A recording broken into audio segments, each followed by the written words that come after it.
voy a apagar la luz. Bueno, pues no hace falta esto en realidad, porque total, a lo mejor es que lo cogen directamente del ordenador, ¿sabes? No creo, no, porque lo he metido yo, ellos no saben ni dónde está. Es que yo no sé dónde estarán las luces. Ya estamos dentro. Bueno, en esta charla vamos a hablar sobre las lagunas de Doñana y sus problemas. La charla la damos Patricia Siljeström, que es del Instituto de Recursos Naturales de Sevilla. Y Carmen Díaz Paniagua, que es de la Estación Biológica de Doñana. Bueno, experta en anfibios y agua. Y Patricia es experta en suelos. Bueno, pues todo el mundo creo que sabemos qué es Doñana y qué importancia tiene Doñana, sobre todo los humedales de Doñana. Los humedales de Doñana precisamente son uno de los más importantes de Europa. Y en esta diapositiva lo que vemos es la localización, que están situados en el suroeste de España. Los humedales de Doñana son un lugar importante, no solo reconocidos dentro de España, sino también tienen un reconocimiento internacional. Y por ello han recibido una serie de premios. Yo he puesto aquí una lista de los premios que ha recibido, pero después volveremos sobre esta lista. En concreto, nosotros lo que hemos estudiado es dentro del marco del Parque Nacional, aunque Doñana tiene más áreas protegidas alrededor ahora mismo. Cuando se habla de Doñana, hay mucha gente que piensa en que Doñana son solo marismas, las marismas de Doñana. Y en realidad las marismas de Doñana son muy importantes como humedal, pero son una extensa lámina de agua que se llena estacionalmente y se seca en verano, y es reconocida internacionalmente su importancia como lugar importante para aves acuáticas, un lugar importante de invernada de aves acuáticas. Sin embargo, Doñana no son solo marismas. En la zona oeste del Parque Nacional es una zona arenosa en la que se pueden encontrar el mejor sistema de charcas o de lagunas temporales que hay en Europa. Nosotros hemos hecho una cartografía de ese sistema de lagunas y hemos contabilizado dentro del Parque Nacional más de 3.000 lagunas temporales, y principalmente distribuidas por la zona norte del parque. Aquí tenéis una foto, no sé si se ve bien, donde intentamos ver la cantidad de lagunas que en los momentos de la inundación se pueden encontrar en Doñana. No estamos hablando de grandes lagunas, sino de todo tipo de lagunas pequeñitas, ¿no? Pequeñitas, grandes, someras, extensas.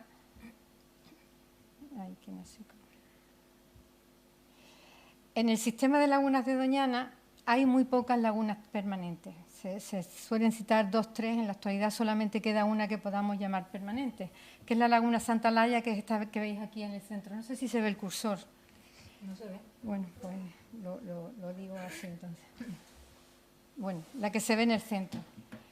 Sin embargo, hay una importante red de lagunas temporales, que veis aquí con detalle. Esto es de un año muy bueno de inundación, y lo importante de este sistema es la gran cantidad de lagunas y la conectividad que puede existir entre ellos.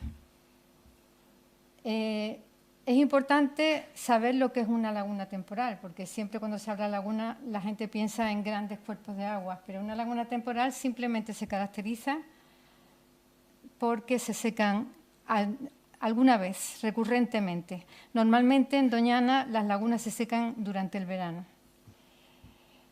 Son cuerpos de agua con periodos de desecación recurrentes. En general, pues puede haberlas de todo tipo, profundas, grandes, pequeñas.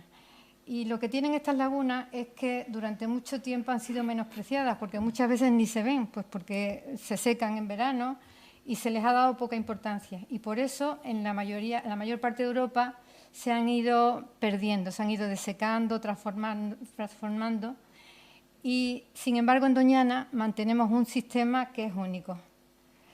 Y son hábitats especiales para un gran número de especies que son muy particulares, porque son hábitats de especies acuáticas, pero que a la vez saben o pueden resistir la desecación. Por eso, la Unión Europea, este tipo de lagunas, que son lagunas temporales mediterráneas, las considera hábitats prioritarios, que merecen conservarse precisamente por la cantidad de especies importantes que albergan, ¿no? Y que permiten que subsistan, ¿no? El sistema de lagunas de Doñana es importante, por una parte, porque es un sistema natural. Como he dicho antes, la mayoría de las lagunas que había en Europa han ido perdiéndose y lo que queda prácticamente son cuerpos de agua aislados que se han restaurado y están muy transformados. En este caso tenemos un sistema enorme, con gran abundancia y gran densidad de lagunas, en el que además hay un montón de especies de flora y fauna muy especializadas. Bueno, aquí para que os hagáis una idea de cómo son las lagunas de Doñana, he puesto muchas fotos, las hay pequeñitas, en general la mayoría son pequeñitas, aunque hay algunas que son mucho más grandes.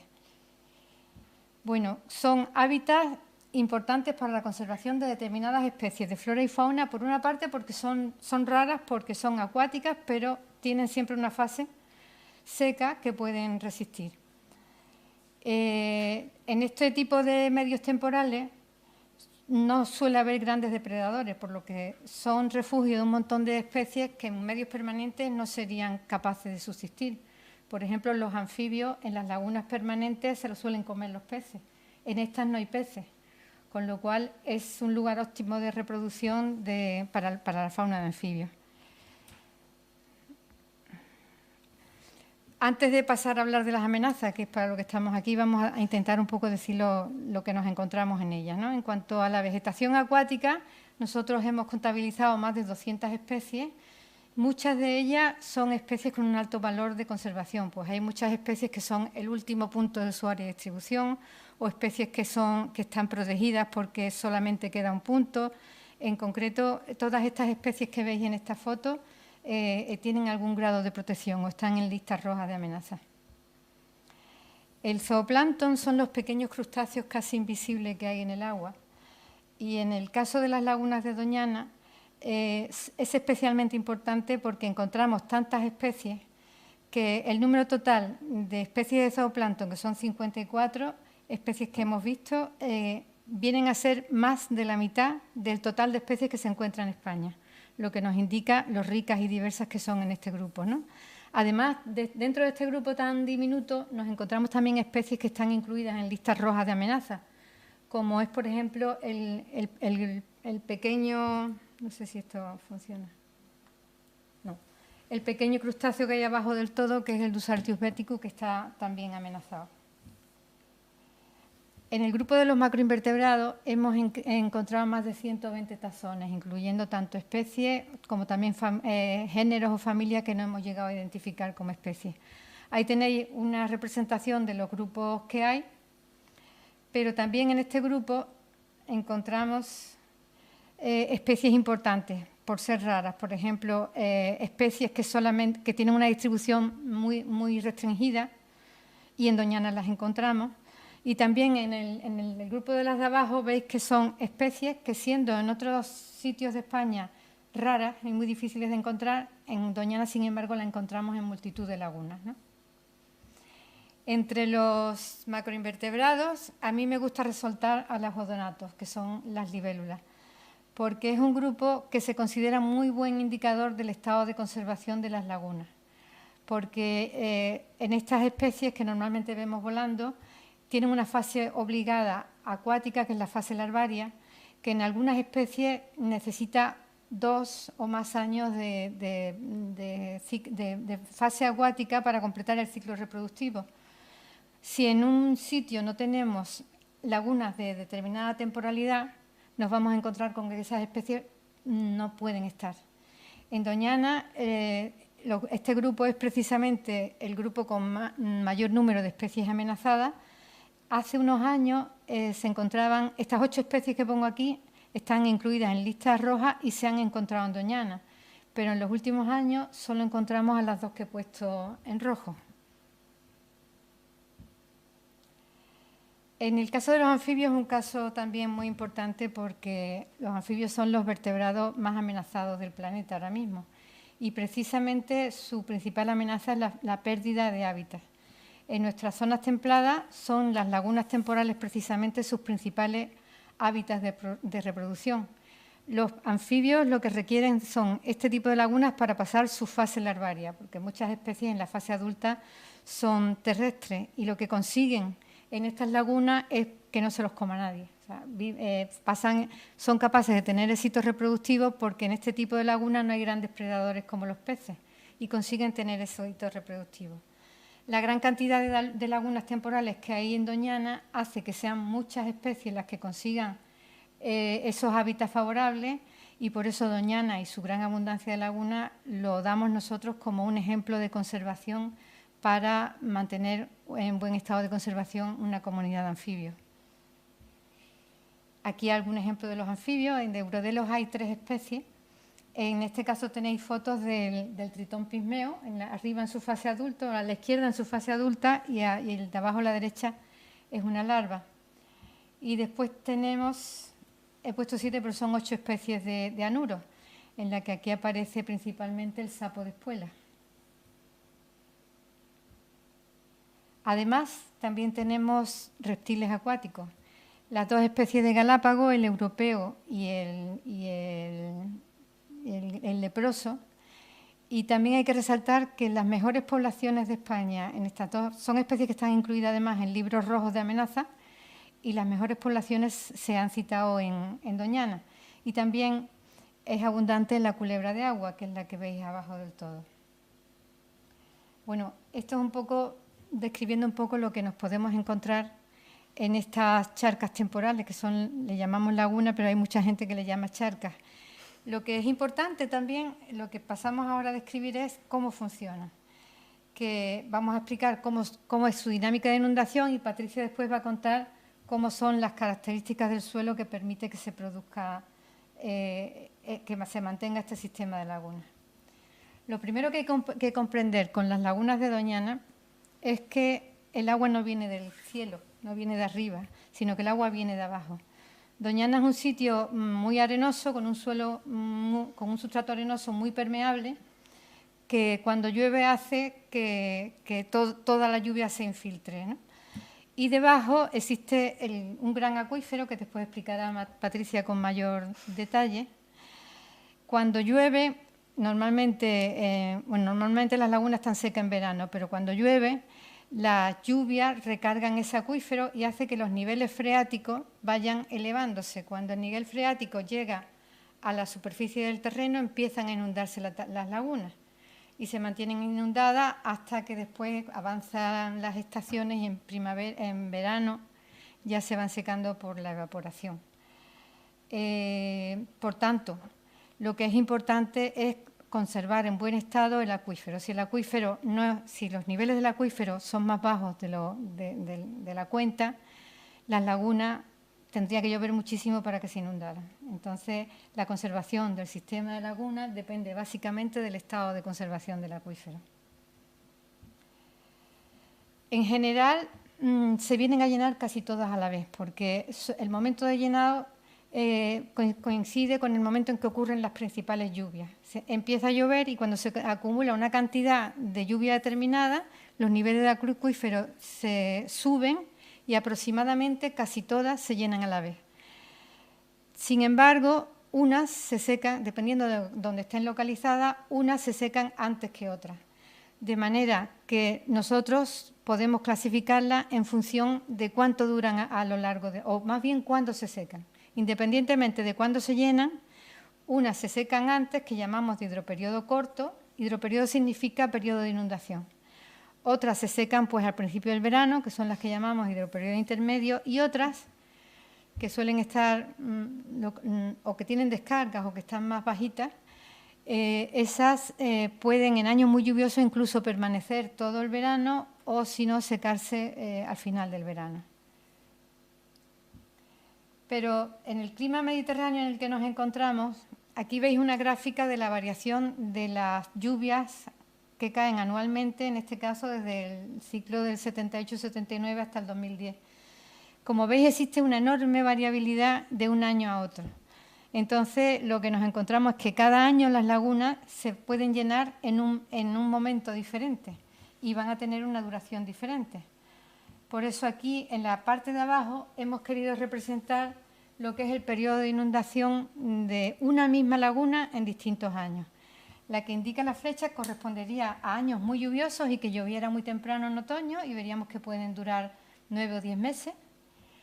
En el siguiente caso, años que llueve también bastante, pero llueve más tarde, en invierno, y duran 7 o 8 meses.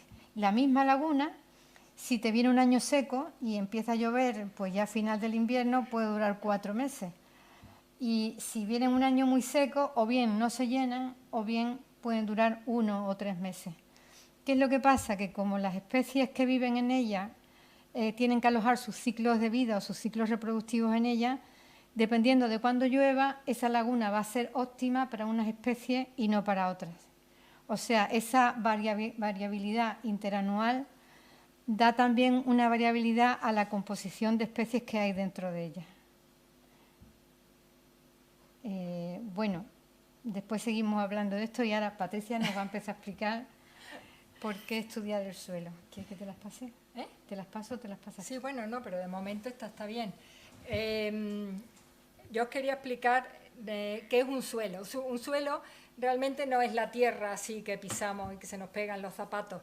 Es un sistema de organización que los rusos llamaban un cuerpo, ¿no? Los rusos, que fueron los que empezaron a estudiar el suelo en el 1800. Es un cuerpo que se forma en función en equilibrio con el entorno. Entonces, hay una serie de factores que influyen en la formación del suelo, como es el material original, el clima, la vegetación, sobre todo el tiempo que tardan o que tienen los procesos para modificar todo ese material. A lo largo del tiempo los nutrientes van bajando, los sedimentos se van redistribuyendo, entonces se van formando como unas capitas, ahí lo veis en la foto, como si fuera una tarta que tiene rellenos diferentes. Pues esas capitas nos van a indicar qué tipo de procesos se están llevando a cabo en el suelo. ¿Sabéis cuánto tarda en formarse 1 centímetro de suelo en nuestro clima? Podéis decir un valor si queréis. Bueno, pues tarda 200 años en formarse. Entonces, lo que yo quiero enseñar con un suelo es que es como un libro abierto, ¿no? A medida que profundizamos, si llegamos a 1 metro, estamos viendo qué ha ocurrido en los últimos 20.000 años. Para que os hagáis una idea, hace 30.000 años estaban pintando la cueva de Altamira y hace 10.000 años se acabó la última glaciación. O sea, es que ha habido unos cambios climáticos bestiales a todo lo largo del Cuaternario, ¿no? Y todo eso se refleja en el suelo, sobre todo en un suelo como Doñana, que está relativamente poco alterado, porque sabemos que desde Alfonso X el Sabio era un coto de caza, o sea, eso siempre ha sido un coto de caza, entonces no se han metido araos y cosas de esas que podrían haber levantado todo el suelo y estropeado, ¿no? Entonces, estos suelos básicamente son arenosos, como ha explicado Carmen, y son muy porosos. Entonces, es importante acordaros que se llenan porque sube el nivel freático. ¿Qué es el nivel freático? Es la capita superficial del acuífero. ¿Y qué es un acuífero? Imaginaros como una esponja gigantesca que Doñana está asentado encima de la esponja. O sea, es tan grande que el acuífero donde se asienta Doñana mide 2.500 kilómetros cuadrados. Eso significa que llueve en zonas relativamente alejadas y todo ese agua se va infiltrando, va rellenando esa esponja y va yendo por caminos diferentes. O sea, la esponja no es como un río subterráneo, como sale en las películas, no. O sea, el agua, según se infiltra, va bajando, forma flujos y entonces va siguiendo diferentes caminos. Hay agua que se mete muy profundamente y a lo mejor tarda 400 años en salir a la superficie. Pues todos esos flujos aparecen, bueno, gran parte aparecen en Doñana y le confieren a las lagunitas unas características especiales, porque si el flujo ha pasado por una zona de conchas, pues disuelve el carbonato cálcico y lo deposita en la superficie en la época seca. Entonces, todos esos procesos es lo que vamos a estudiar a la hora de estudiar el suelo, a ver qué procesos son los más importantes y si siguen actuando todavía. Yo creo que ya podemos pasar a... Eso es. Entonces, ¿por qué estudiamos los suelos bajo las lagunas? Porque están íntimamente relacionadas con la dinámica que van a tener, con el hidroperiodo y con las características que va a tener ese agua, que va a influir en la flora y en la fauna. Entonces, como vemos, los suelos, veis ahí las arenas amarillas, esos son los suelos que hay en el 90% de Doñana, ¿no? Entonces, cuando esos suelos se inundan, esos son suelos silíceos, que no tienen nada, son solo granitos de arena recubiertos por una capita de óxidos de hierro. Entonces, cuando esos suelos se empiezan a inundar, lo primero que hace la vegetación es plantarse allí. Y entonces empieza un proceso de acumulación de vegetación. La vegetación se va pudriendo y se va formando un horizonte, porque esas capitas que tiene el suelo se llaman horizontes. Se va formando un horizonte de acumulación de materia orgánica. Eso es importante porque se van a formar ácidos húmicos que salen de la materia orgánica esta podrida, que va a fijar el hierro. Se van a llevar el hierro que recubría los granitos de arena y entonces eso se va a ir depositando en profundidad, porque el agua ahí se infiltra, pero se mueve con toda la capa freática que tiende a ir hacia la marisma y hacia la costa.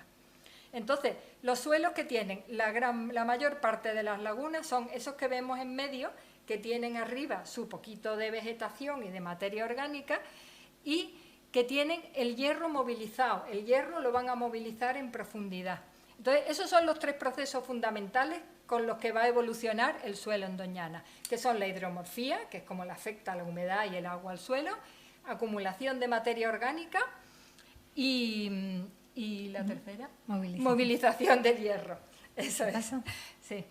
Entonces, pero nos hemos encontrado muchas sorpresas, y es que en los suelos de las arenas estabilizadas del norte, el norte y el oeste, toda la parte de arriba, lo que está pegando a la carretera y al rocío, toda esa parte son las arenas más antiguas, que pueden tener 30, 40.000 años, porque esta es una zona muy joven. Entonces, en esas arenas hemos encontrado unos horizontes de acumulación de arcilla y algunos incluso de arcilla y sal, cloruro sódico. Una acumulación enorme y que todavía no sabemos a qué se debe. Yo pienso que debe de tener algo que ver con las glaciaciones y con los cambios climáticos tan bestiales que ha habido, pero todavía no lo tenemos claro. Luego ahí hay un proceso muy importante que es de acumulación de sedimentos que va a influir en la laguna. No va a influir en que se mantenga el agua más tiempo, porque es estrictamente lo que es la laguna, es lo que ocupa. Eso. ¿Sí? Entonces, hay una zona donde no solo se inunda por el nivel freático que sube cuando llueve, ¿no?, sino es zona de descarga de todos esos flujos que había moviéndose por la esponja, que es el acuífero. Pues esos flujos aparecen en donde chocan los ecosistemas. Entonces tenemos el ecosistema de dunas estabilizadas, que es toda la parte norte y un poquito por el sur, y tenemos el sistema de dunas móviles, que se ven ahí como unas bandas blancas. Entonces, en ese límite encontramos las lagunas peridunares, que son las lagunas que duran bastante, bueno, antes se llamaban permanentes, ahora son casi permanentes. Entonces, ahí no solo se inunda por la capa freática, que es la capita de arriba del acuífero, sino por los flujos que vienen de abajo y que aparecen. Entonces mantienen el agua mucho tiempo y entonces tienen una capa un horizonte de materia orgánica, de acumulación de materia orgánica bestial. El hierro se ha ido y eso es lo que las caracteriza. Pasamos a la siguiente, porque la otra zona es la más interesante. Es donde chocan las arenas, que van de norte a sur, con la marisma. Ahí hay un choque de sedimentos, porque las arenas son arenas y la marisma es una zona arcillosa, de pH básico, completamente diferente. Y ahí afloran muchísimos flujos del acuífero profundo. A todo esto hay que sumarle que esa zona es muy joven y tiene muchísima dinámica. O sea, ha habido periodos secos, yo me imagino que en las glaciaciones había muy poco mar así que estuviera al aire, había menos evaporación, había mucha menos lluvia, pues las arenas se han movido encima de la marisma.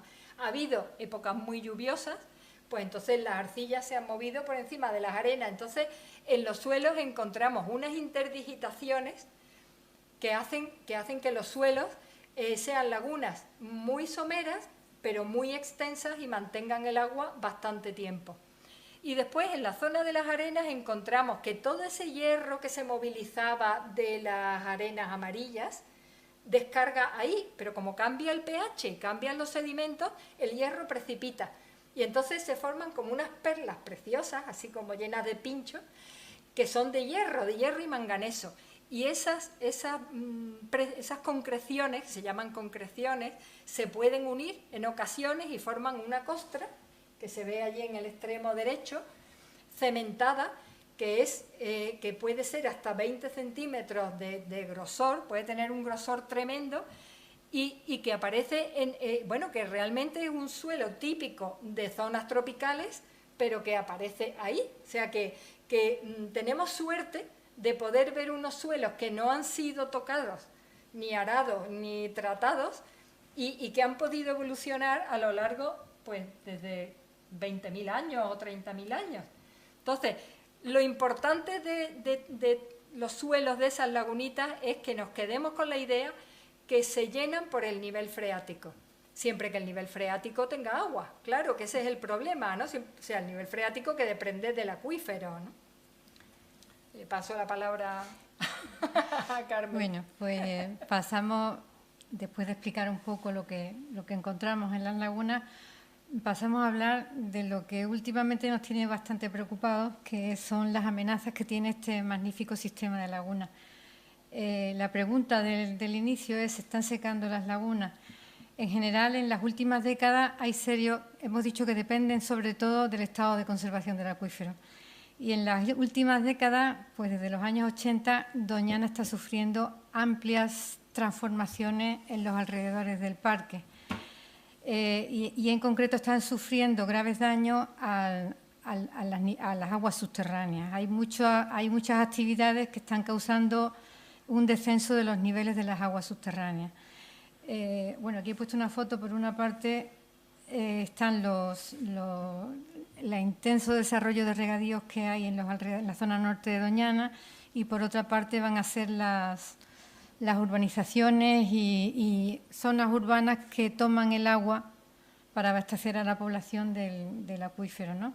Entonces, esta lista de diplomas que se le habían concedido a Doñana a lo largo de sus años, la vuelvo a poner porque ahí hay dos que tienen especial importancia. Una de ellas es el humedal Ramsar, que la lista Ramsar significa que están ahí los humedales mejor conservados del mundo, es una lista mundial.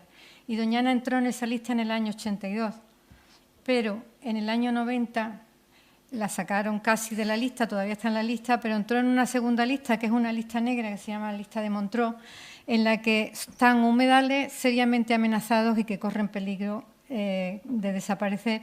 Y en este caso una de las amenazas era la explotación del acuífero, el deterioro del acuífero. El segundo diploma que queremos señalar es el de la lista de los lugares de patrimonio de la humanidad, en el que estamos incluidos desde 1994, pero desde hace unos años hay una gran polémica porque la UNESCO quiere sacarlo de la lista precisamente por una serie de amenazas, entre las que la más importante es también el mal estado de conservación del acuífero, ¿no? Pues volvemos otra vez aquí, y una de las principales amenazas hemos dicho que es la transformación de las tierras de alrededor para cultivos extensivos. En general ha habido un enorme desarrollo de zonas de cultivos bajo plástico que usan el agua del acuífero para regar, para fresas, frutos rojos, etcétera, etcétera. Entonces, como sabemos que dependemos del acuífero desde hace muchos años, se han hecho estudios y se ha hecho un seguimiento muy continuado de los niveles del acuífero. Esta gráfica tan complicada que veis ahí es un trabajo que se hizo en el 2001, con datos del 2001, y las gráficas que se ven alrededor, por ejemplo, es muy llamativa la de la primera a la izquierda, es cómo han descendido los niveles del acuífero, eso es desde los 80 hasta el 2001. Entonces, en aquella época ya se detectaban esos círculos rojos, que son grandes agujeros que tiene el acuífero. Grandes zonas de depresión son como hoyos en el acuífero donde está más profundo y el agua tiene mucho más dificultad o no llega a la superficie cuando llueve. Estos datos son del 2001, pero si seguimos con los informes anuales que se hacen de los niveles del acuífero, las tendencias siguen siendo negativas, no se ha mejorado, sino al revés, se ha empeorado. A la vez, se han hecho estudios de aguas superficiales a través de estudios de teledetección en los que se ha analizado cuánto duraba el periodo de inundación de las lagunas, y lo que se ve en la gráfica de abajo es que a lo largo de los años cada vez las lagunas duran menos. Y no es precisamente porque llueva menos, porque no tiene ninguna relación con la lluvia. Y en la gráfica de arriba hay un estudio hecho con imágenes de satélite en que se medía la duración de las lagunas comparando en la gráfica de arriba, de colores, lo que duran las lagunas dentro del Parque Nacional y en la de abajo lo que duran las lagunas en los alrededores del Parque Nacional. En la gráfica de arriba se detectaba cierta tendencia a que cada vez duraran menos, o sea, fuera menor el periodo de inundación de las lagunas, pero en la misma serie de años, en las zonas de alrededor, se observa que las lagunas cada vez son más permanentes. Y realmente no es que sean más permanentes, lo que ocurre es que en la zona de alrededor cada vez hay más balsas de riego o se reflejan los momentos en que se está regando. Entonces, realmente el agua que nos falta dentro de las zonas protegidas es porque está distribuyéndose entre las zonas de cultivo de alrededor. De esto hay un vídeo muy bonito que tiene WWF en Internet, que le llama las balsas, ¿dónde va el agua de Doñana? O algo así. Entonces, todo mostrando las balsas en las que hay alrededor. Creo que son 1.700 balsas o algo así las que tenían contabilizadas.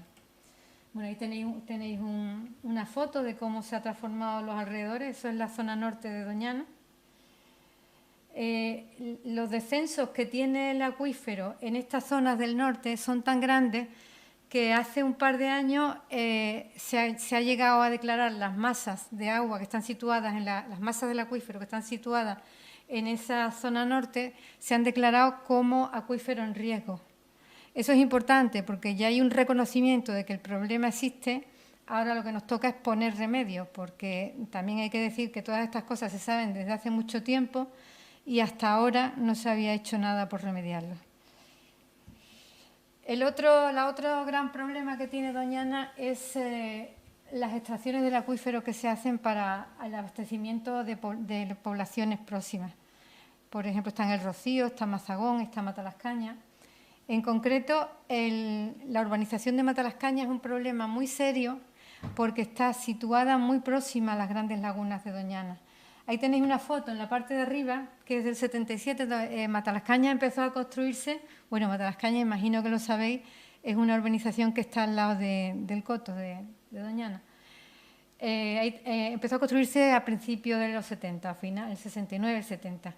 Y en la foto de la izquierda, que es del 67, se ve que Matalascañas solo tenía la mitad, la parte más occidental de Matalascañas.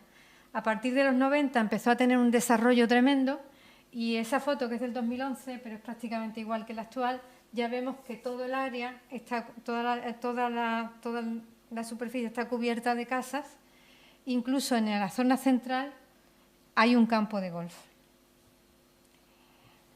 Lo que tiene esta urbanización es que se abastece por pozos que toman el agua del acuífero, pero el último pozo está situada tan solo a unos 600 metros de la primera de las lagunas meridionales. Las lagunas meridionales, que son las que están marcadas ahí en rojo, son precisamente las grandes lagunas de Doñana.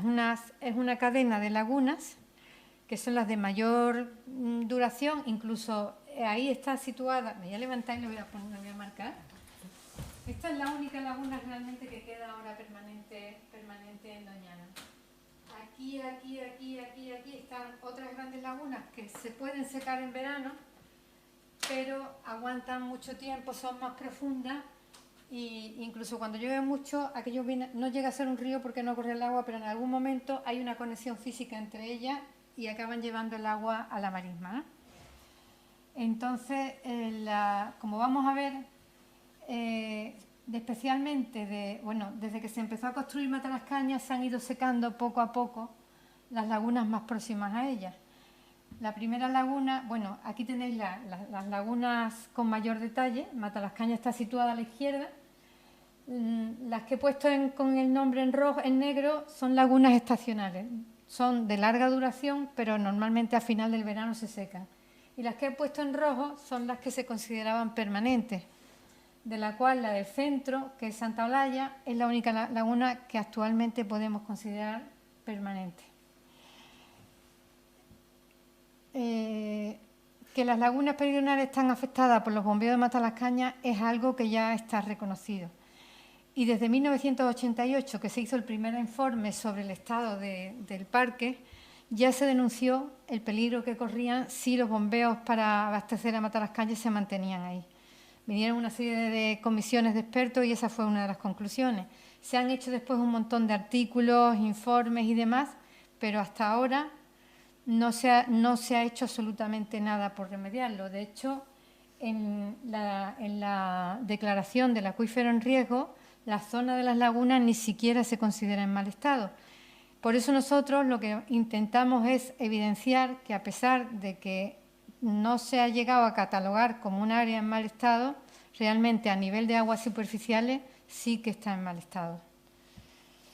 Bueno, ¿qué hemos hecho nosotros para demostrar que esto está ocurriendo? Porque el problema de las lagunas temporales es que son lagunas que a veces están secas y a veces están llenas. Es muy corriente que cuando nosotros hemos presentado informes, por ejemplo, a comisiones de expertos, de gestores, en las que íbamos alarmados viendo el estado de las lagunas. Y yo me he encontrado con una respuesta que es muy corriente, que es decir, bueno, el año que viene lloverá y esto se arreglará. Porque estamos acostumbrados en la zona a que de pronto están secas, pero llega un año de mucha agua y vemos agua. Lo malo es cuánto se mantiene esa agua, ¿no? Entonces, intentamos demostrar que esto se está deteriorando fuera de los niveles que deberían de ser permitidos. Entonces, hemos recurrido a imágenes antiguas, hemos hecho estudios con teledetección para medir la superficie de las lagunas y después hemos buscado un indicador, algo que sea muy visible y que indique claramente que ahí algo está pasando, algo malo está pasando. De las imágenes antiguas, pues aquí tenéis las fotos chiquititas. Esta es la laguna del Brezo, que es la que está más próxima a Matalascañas, que se dio porque se secó en el año 76, poco después de que se iniciara Matalascañas. En la foto de abajo chiquitita está tomada de una guía de Doñana antigua. La foto yo la sitúo entre el 65 y el 70.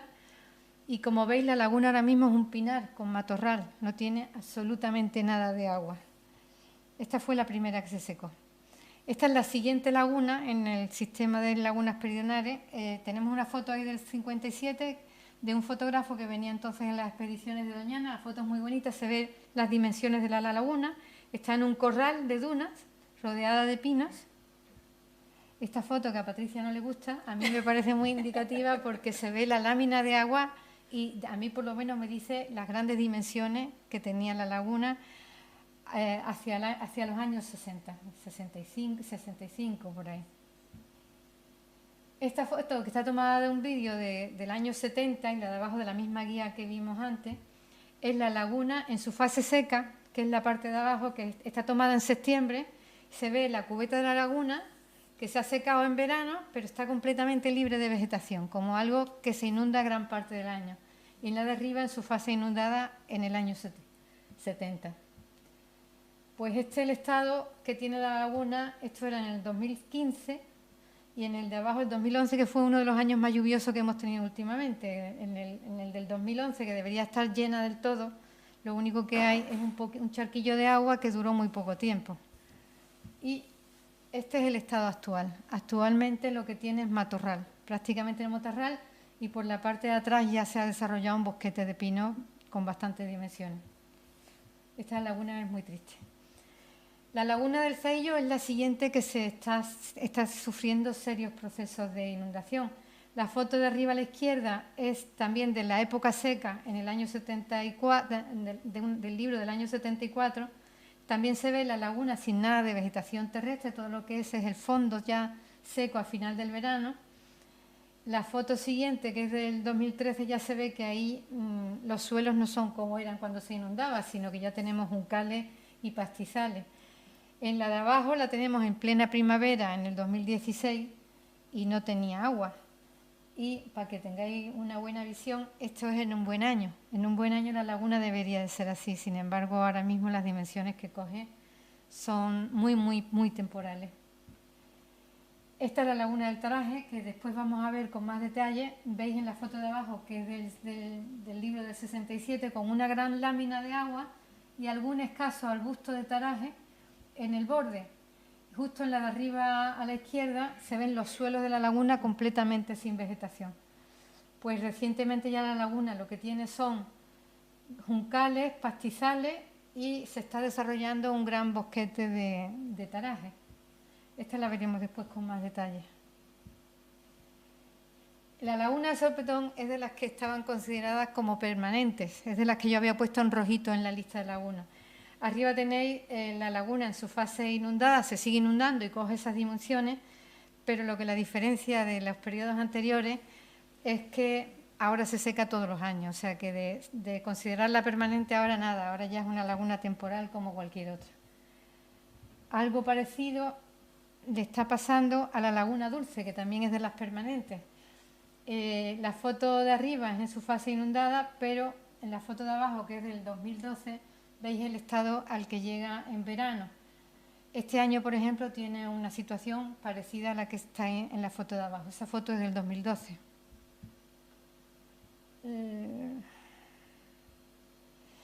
Y esto es cómo nos encontramos la laguna de Santa Olalla, la permanente, en el año 2012. El 2012 fue un año que no llovió mucho, pero el 2011 y el 2010 llovió una barbaridad.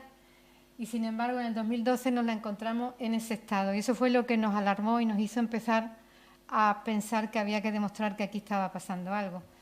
Para que veáis cómo debe ser esta laguna en verano, esto es una foto de agosto de un buen año. La laguna de Santa Olalla es la que está arriba. Y en un buen año las grandes lagunas no tenían por qué secarse en verano, sino que podían mostrar esa gran cantidad, esta gran superficie de agua inundada. Nosotros nos centramos en explicar lo que ocurre en verano porque es cuando las lagunas están más secas y si queremos evidenciar lo que está pasando, nos vamos a los momentos más secos. Antes, en esos momentos más secos, las lagunas mantenían una gran superficie inundada, pero ahora veremos cómo es la superficie que mantienen actualmente. Este es el estado en el que nos encontramos la laguna en el año 2012, cuando empezamos a denunciar lo que estaba pasando. Cuando vimos esto, bueno, este es el estado, la misma laguna, un detalle, en el año 2012. Cuando nosotros vimos esto empezamos a... ¿Qué ha pasado? Esto se ha... Ay, que se han perdido las anteriores. Pues se me han perdido las anteriores. Pero como parece... Bueno, lo que iba a decir es que... Da igual. Lo que iba a decir es que cuando nosotros vimos el estado de la laguna en el 2012, empezamos a presentar informes y yo me encontré con eso que te dicen, bueno, no te preocupes que el año que viene lloverá y se arreglará. Bueno, pues un estado similar al del 2012, que fue muy seco, hemos tenido en el 13, en el 14, en el 15, en el 16, y esa que veis ahí es la imagen de hace una semana. O sea, seguimos en el mismo estado, haya llovido más o haya llovido menos. Hemos medido en algunos casos la superficie y en general podemos decir que en verano ahora mismo coge aproximadamente el 39% de la media de la superficie inundada que habíamos medido entre el 85 y el 2014. Bueno, en esta laguna, que es la permanente, el estado de la permanente en que queda en verano es así. Entonces, en esta laguna nosotros hemos estudiado la relación que tenía con las precipitaciones anuales, ya que mientras más llueve, más pueden durar las lagunas. Y entonces lo que hicimos fue medir con teledetección la menor superficie que tenían en verano Y hicimos esas gráficas en las que tenemos la superficie inundada, cómo variaba a lo largo de los años, y en la de abajo tenemos enfrentando la superficie que se inunda frente a lo que llueve cada año. Si cogemos solo las primeras décadas, vemos que en aquella época más o menos las lagunas se mantenía igual, lloviera más o lloviera menos. Pero conforme van pasando las siguientes décadas, la relación con las lluvias que caen es cada vez más estrecha. De manera que ahora nos preguntamos, o sea, funciona igual que una laguna temporal. De manera que ahora nos preguntamos, ¿realmente tenemos una laguna permanente o tenemos una laguna temporal? Y nuestra conclusión es que como cada vez los niveles del acuífero están más bajos, ese colchón que tenía con ese gran acuífero lleno que hacía que mantuviera esa superficie inundada en verano con tan amplia superficie, se ha ido perdiendo, de manera que ahora depende muchísimo de que llueva más o llueva menos y llega a los extremos que estamos viendo.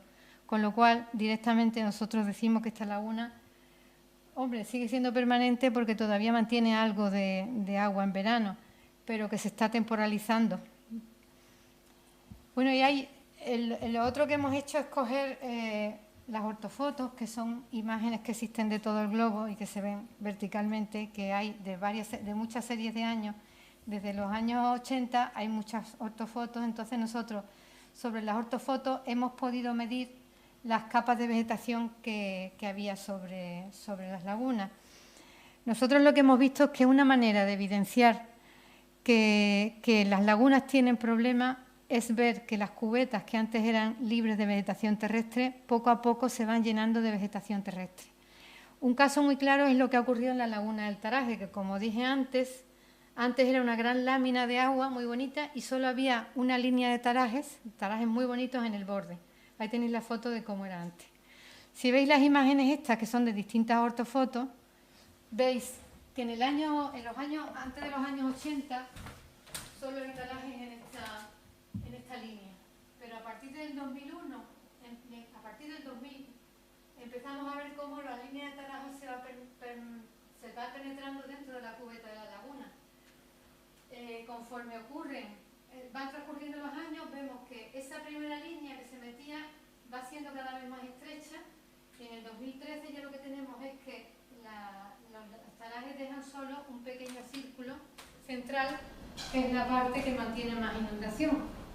Pues os enseño el estado actual. Bueno, el estado actual, este es del 2018, en el que el círculo central ya está completamente invadido por tarajes.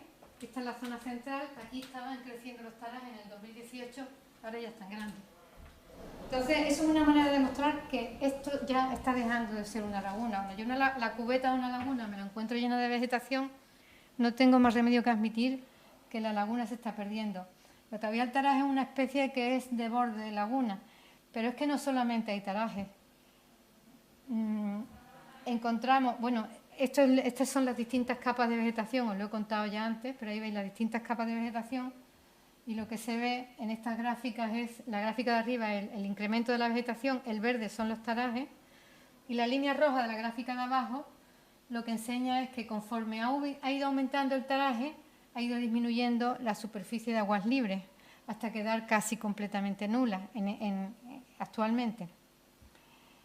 Pues no solo los tarajes invaden las lagunas, actualmente la mayoría de las lagunas de la mitad norte del Parque Nacional están siendo colonizadas por vegetación terrestre, por pinos y por matorral terrestre, por jaguarzo, todo tipo de matorral.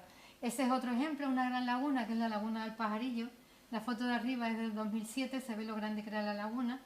En 2010 se ve todavía detrás una praderita poco alta, pero en el 2020 lo que podéis ver dentro de la laguna es matorral completamente terrestre y pinos.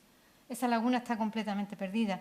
Como esta, hay muchas en la zona norte de Doñana. Este es otro ejemplo, la laguna del Moral, que veis qué buena laguna y qué grande era. Y sin embargo ahora también está cubierta de matorral y perdida completamente. Y no solamente son grandes lagunas como esta, sino que estas lagunitas, que son las que de verdad son los hábitats más importantes para muchas especies, por ejemplo para los anfibios, las lagunas que utilizan como hábitats reproductivos son de este tipo.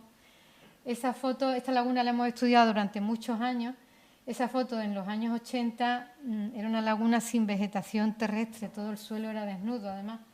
Y sin embargo ahora, el año pasado nos la hemos encontrado toda llena de aulagas, jara y algún que otro juncal.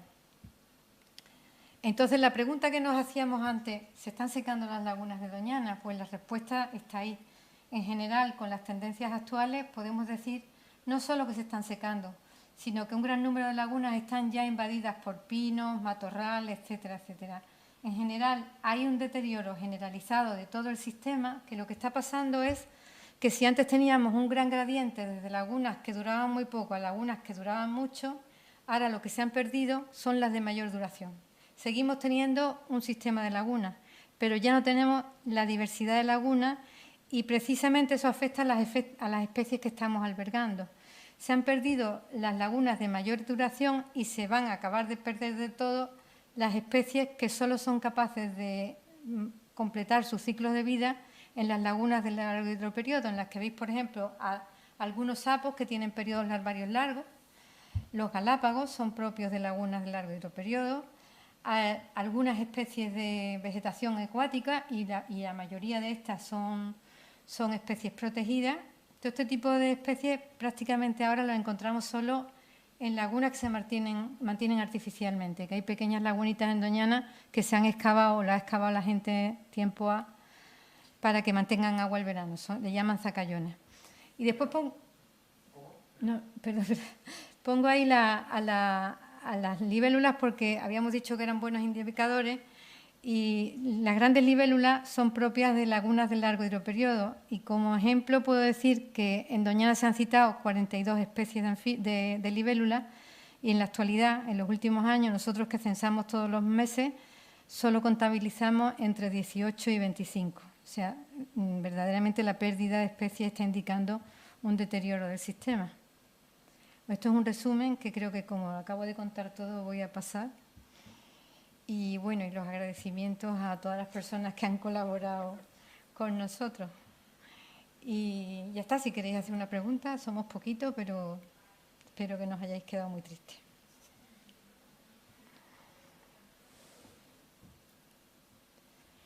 Bueno, pues lo damos por acabado y lo quitamos. Sí, la verdad es que es una pena. Sí, corto, ¿no? Sí, no sé cómo. El sistema.